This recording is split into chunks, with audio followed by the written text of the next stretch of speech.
Hello, and welcome to the Allergica audio presentation. In the next few minutes, we will discuss how viruses, bacteria, fungi, yeast, and parasites affect human health, and what we can do to protect ourselves from them. This entire project was actually inspired by a phone call I received from my wife when she was visiting her parents several thousand miles away. She told me that our eldest son had suddenly come down with a high fever, sore throat, and swollen glands. She asked me what I thought might be going on.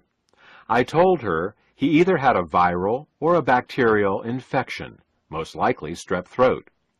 She asked if there was any treatment she could get at the health food store, as we don't like giving antibiotics in our family except as a last resort. I told her that in my experience, there was nothing that really worked well for either viruses or bacteria that could be found in health food stores. There were plenty of products that increased the strength of the immune response to infection, but nothing that really directly attacked the infections themselves. Well, why not get something that would increase the strength of his immune system, she asked. Our son had a fine immune system, I assured her, and the presence of whatever infection he had was certainly already stimulating a very powerful immune response. Taking herbal extracts to increase the activity of his immune system would do nothing, as it was already on high alert, churning out antibodies, natural killer cells, white blood cells, and all the assorted immune agents that were appropriate for whatever infection he had. My wife was puzzled.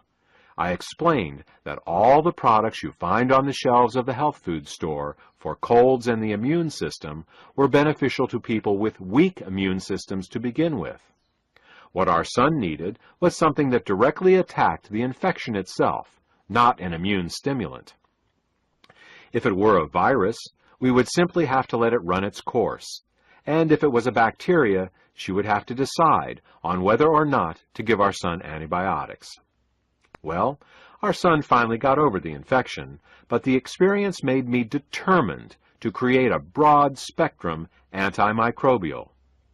I wanted something that would work regardless of the type of infection. I wanted to create the proverbial one thing that you would take to the deserted island with you. Specifically, I wanted something that went after the infections directly and didn't just stimulate an already stimulated immune system.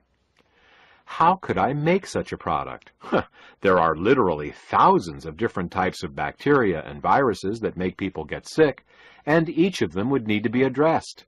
I envisioned a mix of hundreds of exotic herbs from around the world, each addressing a different kind of infection. Luckily, the answer was much easier than I thought. It turns out that there is a single ingredient with the ability to directly attack almost every infection known to man, and it's found in the most unlikely of places, the humble raspberry.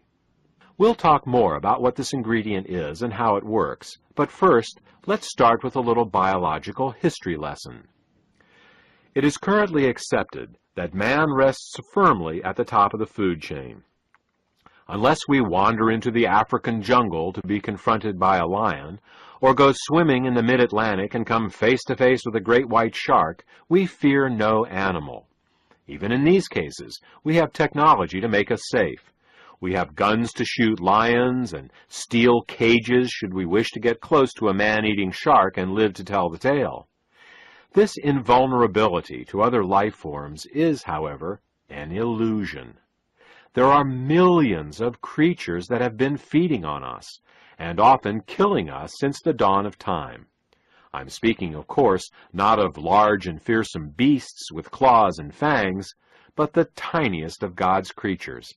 I'm talking about viruses, bacteria, fungi, yeasts, and parasites. Throughout human history, we have been at war with these infective microbes. They have colonized us, living in our skin, our lungs, our intestines, and our internal organs. Our bodies have become their homes and their food source. Early man could not attack these tiny creatures the same way he could attack a tiger or a pack of wild dogs. New strategies had to be devised. The discovery of fire and the subsequent cooking of our food was our first technological advance and major victory in our war against microbes.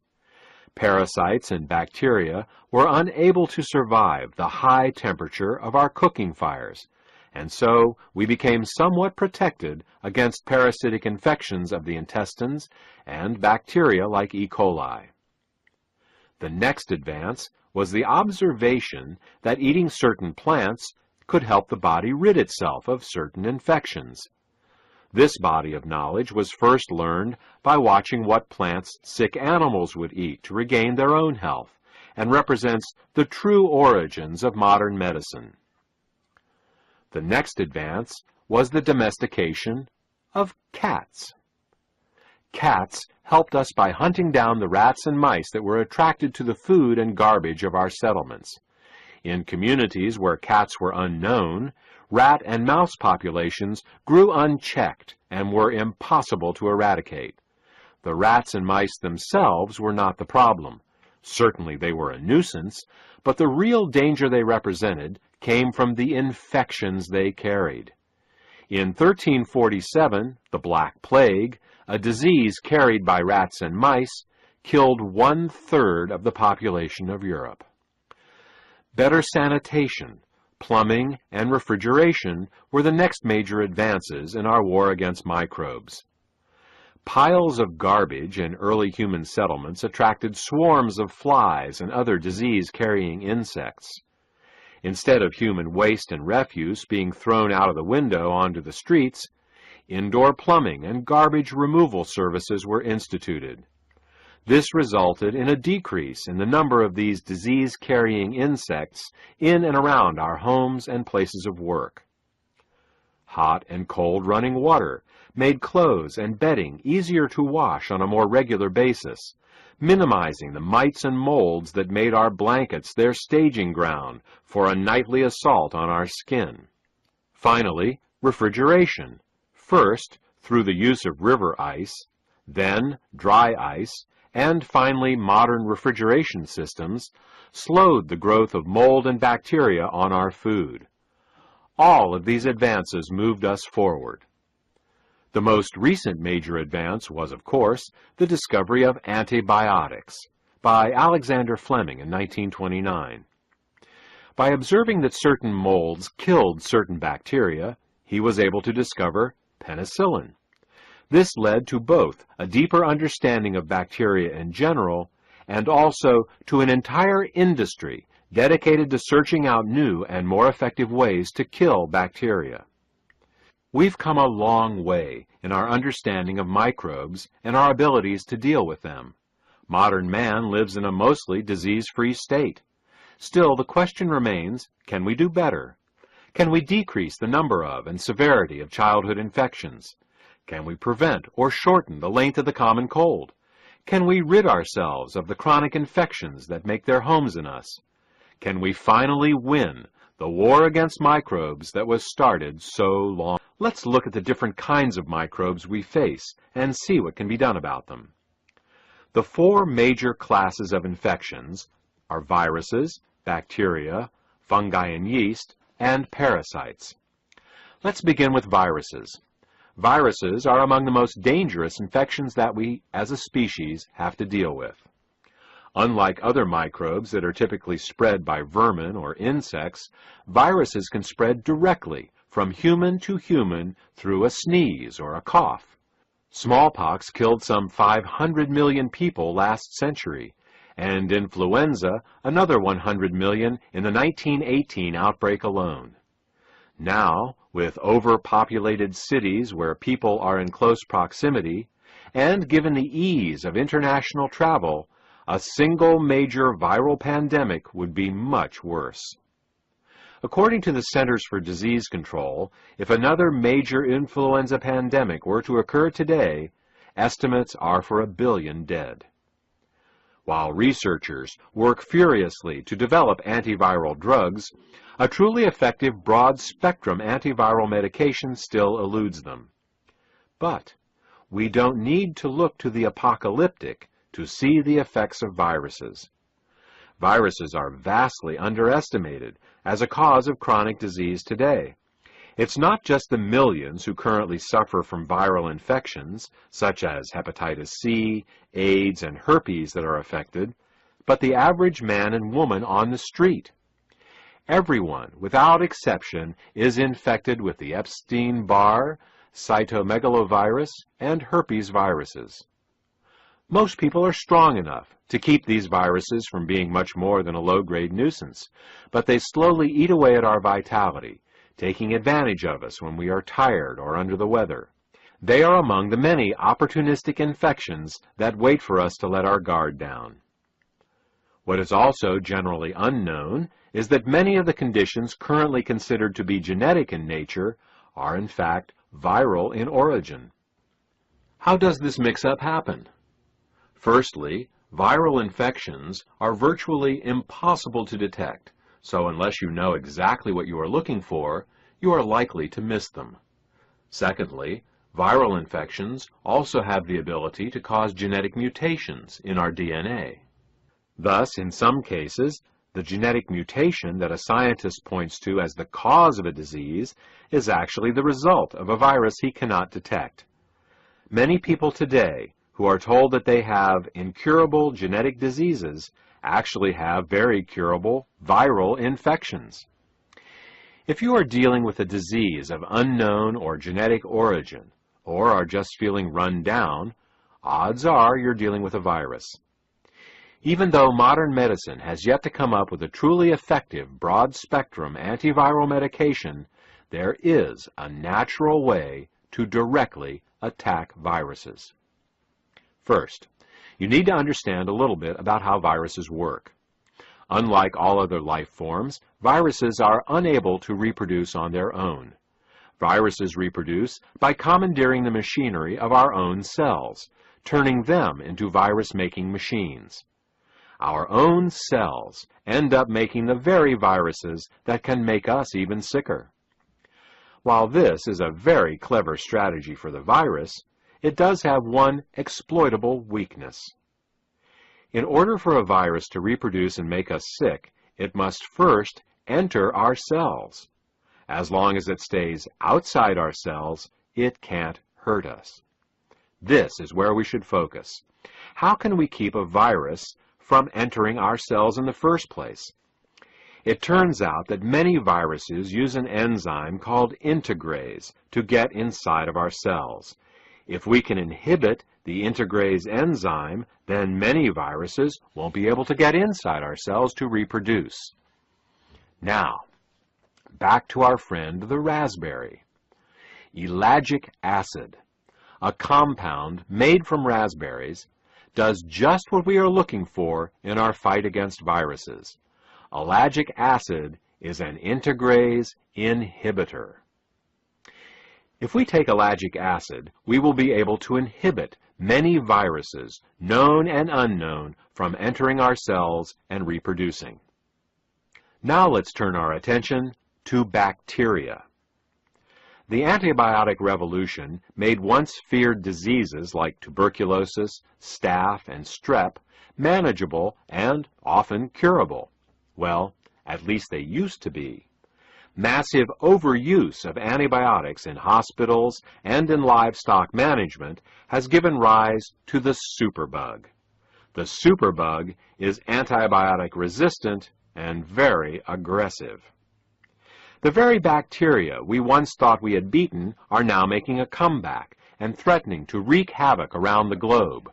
Right now, 2 billion people in the world, or roughly a third of the world's population, have tuberculosis, and antibiotic-resistant staph and strep run unchecked through our hospitals, often infecting and sometimes killing patients who come in for routine operations. This is understandable. Bacteria reproduce so quickly and mutate so easily that developing resistance to any particular antibiotic drug was only ever just a matter of time. What we need is a way to stop all bacteria, not just one type or another. Moreover, we need to find a way to stop bacteria at a level that they cannot mutate around. The deepest level of any life form is its DNA. Is there a way to affect bacterial DNA without harming ourselves? It turns out that there is. Bacteria, like most life forms, coil their DNA molecule into a very tight ball. This coiling is required to fit the sometimes 10-foot-long DNA strand into a tiny bacterial cell. That's right, DNA can be up to 10 feet long, and it has to fit in a cell 30 million times smaller than its length. Now, what would happen if we were able to uncoil that DNA strand? What if we could pull on it like the loose string on a knitted sweater? You guessed it, the whole coil would unravel. When the DNA is coiled up, the information is accessible, but in an uncoiled state, the DNA would be unreadable. In this state, the bacteria wouldn't have the information required to run its basic life processes. In other words, the bacteria would die. Here's an analogy to illustrate how this works. Imagine that you want to build your first house by yourself. Having never done this before, you decide to go to the library to get some books on basic carpentry and architecture. Unfortunately, when you get there, you find that a minor earthquake has knocked all the books off the shelves into a disorganized mess on the floor. You know that somewhere in that mess are the books you need, but it would take months to find them. It's the same when you unspool the DNA of a bacterial cell. The information, in this case the DNA, is still there, but it is inaccessible, and the bacteria dies, unable to get the instruction on how to accomplish this task. Ah, the humble raspberry. It saves us again. That same ellagic acid compound we get from the raspberry that keeps the viruses from entering our cells also causes the DNA of bacteria to unspool. It turns out that all bacteria use an enzyme called gyrase to keep their DNA coiled, and ellagic acid inhibits this enzyme. Unlike antibiotics that only work on specific types of bacteria, ellagic acid inhibits all types of bacteria. Furthermore, since gyrase is not a human enzyme, inhibiting it is harmless to us. Now let's turn our attention to fungi and yeast. When people are infected with these microorganisms, they are literally molding, like a piece of bread or cheese left in the cupboard too long. Molds have been only a minor annoyance in the past 50 years, limiting themselves to ruining grain harvests and the occasional toenail infection. But times are changing. Toxic molds now commonly colonize houses and work environments, getting into walls and ceilings and ventilation systems. These molds can then transition into our lungs, where they may be impossible to eradicate. Chronic intestinal, fungal, and yeast infections are also on the rise. These intestinal infections bore holes in the mucosal membrane of the intestines, allowing undigested proteins to enter into the bloodstream, where allergic reactions ensue. Modern medicine has antifungal and anti-yeast medications, but the problem is that many of these are toxic to the liver and other organs. What would be useful is a way to attack these fungal and yeast infections without hurting our own cells. Is there some part of the life cycle of these two types of infections that we can inhibit without hurting ourselves? Well, it turns out that the same ellagic acid that stops viruses from entering our cells and causes bacteria to unravel their DNA also inhibits a key pathway in the life cycle of fungi and yeast. Fungi and yeast are types of plants, and so have a different type of cell wall than we do. Whereas our cell walls are made up of proteins and fats and are soft and pliable, their cell walls are made up of sugars, one of which is called chitin.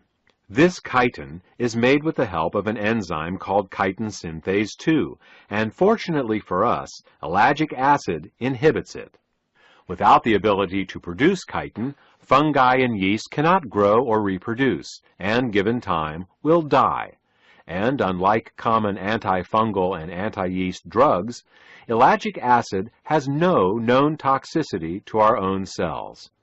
Since chitin synthase 2 is not a human enzyme, inhibiting it is harmless to us.